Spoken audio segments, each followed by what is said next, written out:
Welcome to day 19 of the 30-day wholesaling challenge, and today is all about the top objections and actually how to overcome them in wholesaling real estate. In our personal opinion, and after doing thousands and thousands of wholesaling real estate deals, we have personally found there's around 7 to 10 objections. Usually the seller is going to tell you most of the time. Now there's some crazy ones out there, but really there's about 5 to 10 questions that usually always come up when you're talking to a motivated seller that could stop the deal if you don't know how to overcome them and if you don't know what to do. So that's why in today's video for day 19, we're going to give you all the ammo you possibly need to protect yourself to get the deal done whenever any seller brings up a crazy objection. We're going to show you exactly what to say, when to say it, and how to do it to save your wholesaling real estate deal. Before we do that, you got to do us a big favor. Make sure you smash that like button, subscribe, and let's get into it. So one of the top objections I get are called the questioning objection. And this is when the seller's like, who are you? What do you want? What are you doing? Why are you at my house? What's going on? You maybe do this from reverse trying for dollars. Maybe you do a call, maybe a text, maybe you do a bandit sign at someone's house and everyone's like, who do you want? What do you want? And they're just super aggressive towards you. What you have to understand when sellers do that is you cannot go back and fight fire with fire. When you add flames and fuel to a fire, the fire only gets bigger. So when someone's really aggressive, you just got to calm them down a little. Hey, my name is Zach and I'm looking to buy a couple of properties for cash. Me and my partner are looking for a couple more in this zip code. Are you looking to sell it? I'm just looking to buy. Simple as that. When someone goes aggressive, you just calmly answer it.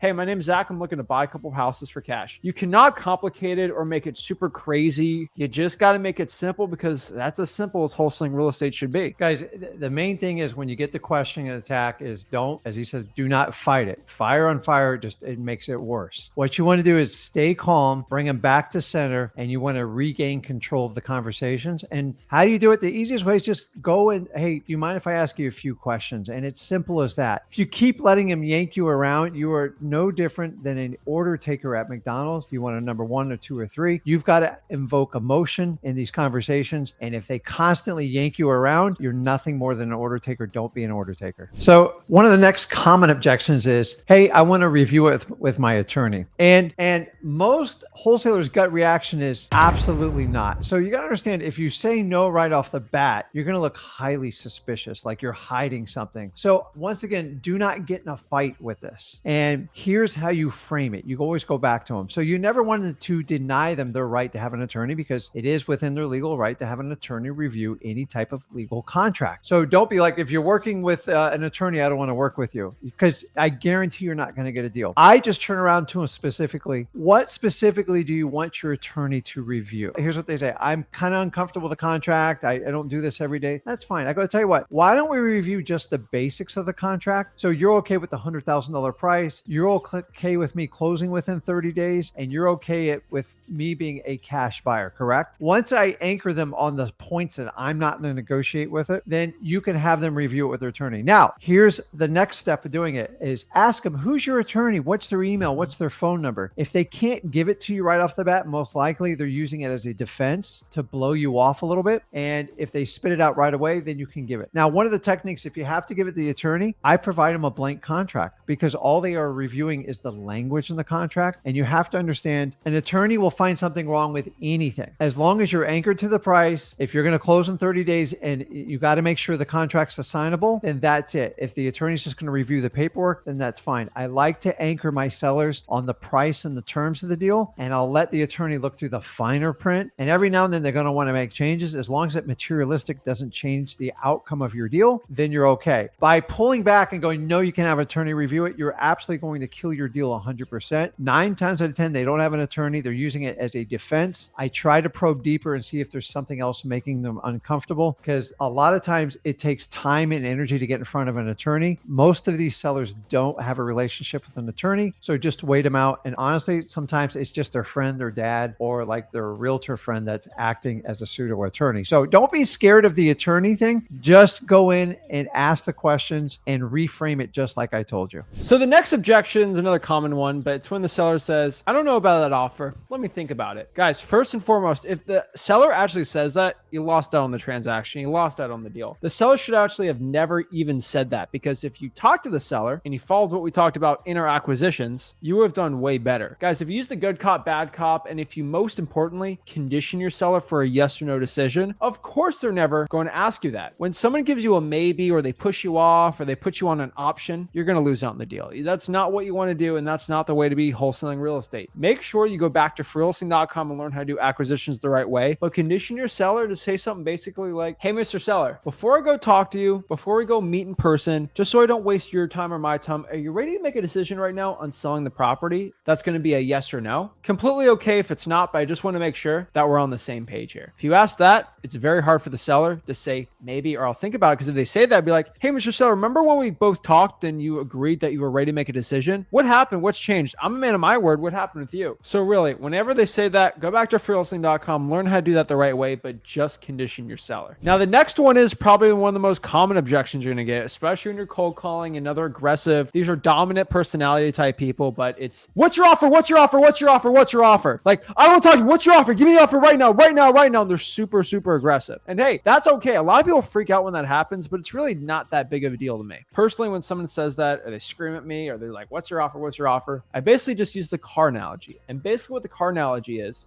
hey, Mr. Seller, have you ever bought a car before? Of course I bought a car before. Okay, well, Mr. Seller, before you bought the car, did you test drive it at all? Of course I test drove the car before I bought it. Well, Mr. Seller, I kind of have to do the same thing. I have to test drive the house. I have to see the house and see if it's a right fit for me and really get a good feel of the property before I give you an offer. I just can't blindly give you an offer over the phone right now because I really don't know what the condition looks like of the inside. I have no pictures. I really don't know anything much. So that's why I have to go there in person and see it. When's a good time for me to go by and actually look at the property, Mr. Seller? The reason why I asked them I flipped the script on them is saying, when's a good time for me to see the property? If they're actually legit want to sell the house, they're like, yeah, come by, go look at it, right? Think about this. If you have a boat and you really want to sell this boat and someone says they're interested in buying your boat and they say, when's a good time for me to go buy it? I'm interested in buying it. That's like, yeah, of course, come by, look at it because you want to get rid of it, right? You're not like, I don't want you to go see the boat. If you actually want to sell it, you're an actual motivated seller. Of course, you're going to want someone to go by and see it. That's how you flip the script and you get them off that what's your offer objection. So the next one, which is really common, is I need to speak to my wife, or I need to speak with my neighbor or my friend. And honestly, this comes up. And the only reason this comes up is because you failed to prepare for this situation. So whenever you sit down with an appointment, if you do it physically in person or you do it virtually, always make sure you have all decision makers present, because this will completely avoid this situation. Because the worst case scenario is, say you present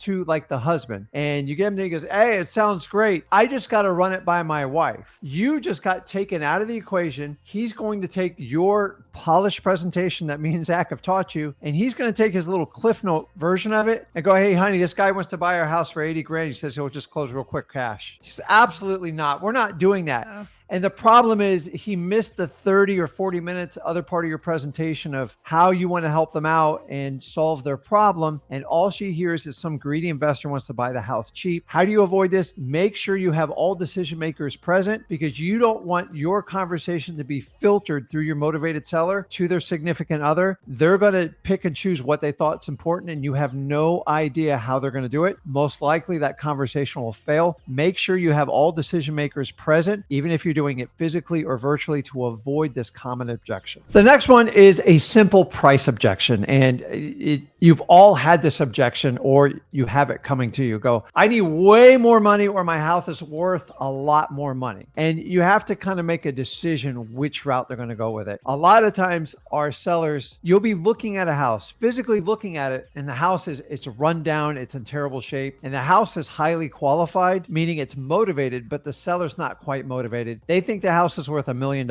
In reality, it's worth $150,000, and you have this disparity. Now, don't freak out when they shoot these crazy prices across your bow, because it doesn't matter. It's where you end up. So you can't get in a reactionary mode. And so here's what you have to do. When someone's so distant on price, like 3 to 4 times even what it is, you got to bring them back to center and say, listen, Mr. Seller, I can appreciate what you need, but let's take a look and see what the house can afford and see if we can make a common sense offer. Is that fair? Because what they're telling you is, I physically need $500,000 to take care of my mother. I need $100,000 to bail my son out of jail. And I need a retirement plan so I never have to work another another day. The problem is we can't solve all their problems. We have to focus on the house. Also, when they go, hey, Zillow says my property's worth $700,000, your offer is only $400,000, what gives? And honestly, if Zillow bought all the houses on a Zestimate, it would solve everyone's problem. Zillow's not there to buy their house. It's just an algorithm. And these are the reasons why I'm pricing your house in, and based on what you need to get done in the next 30 days. You see, you got to bring them back to center, and you have to focus on making an offer on their asset that makes sense. But the reality is you can't solve everybody's problem. And when there's so distant on price, as long as there's some sort of motivation, either the seller's motivated, the property's motivated, or they're both motivated, you continue to keep working the deal. How do you do that? Build rapport, have a great conversation, and focus on the reason why they contacted you. Rick, I want to get the house sold by the end of the month, and I want to go upstate and take care of my dad. And if we have such a distance price, you can't help. So focus on solving the problem and focus on that asset, and don't blow up when they spit out a ridiculous price. Remember, it's just a starting point. It's where you end that's most important. So guys, just remember, the price objection's actually not an objection really at all. If the price is too high, simply walk and follow up. We've done a lot of deals when that actually happens.